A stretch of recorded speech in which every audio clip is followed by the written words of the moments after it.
The president tweeted again this morning on Russia. When you hear the fake news talking negatively about my meeting with President Putin and all that I gave up, remember, I gave up nothing. We merely talked about future benefits for both countries. Also, we got along very well, which is a good thing, except for the corrupt media. Sean, your take on that. But again, the fact that it was discussed that the likes of Michael McFaul, the former ambassador to Russia, that Putin says to our president, well, I want to interview these Americans. The fact that that even came up was bothersome to many. Well, but again, I don't. Part of what we don't know is what exactly was said in the context it was said and what Trump did or did not respond. I think the White House has made it very clear that the idea that Russia would interrogate any United States citizen, never mind a former ambassador, is fairly laughable. And I think it's good that they clarify these kind of things because it's not.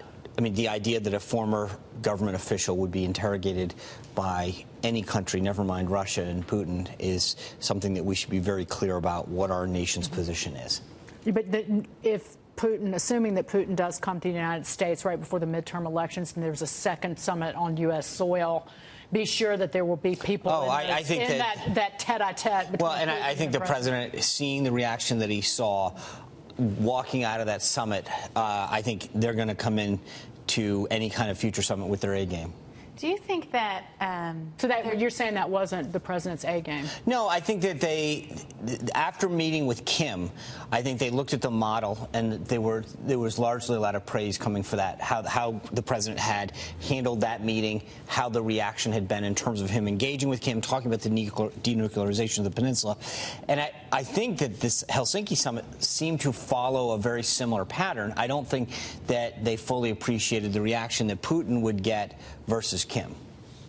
I also think the president didn't help himself with some of the statements that he made following, right, where he was almost seemed like he was aligning himself more with Russia than with the Democrats. And I think it's a good thing that they went out and clarified all Now, that. how do you think? What do you think about his clarification? Do you think that was enough? Do you think people buy it? You know, so far it seems like they do. I think it's important. I mean, look, it's good that he clarified it, and you know,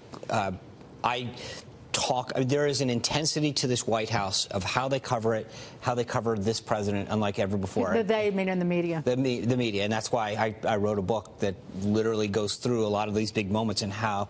Thank you, Dagan.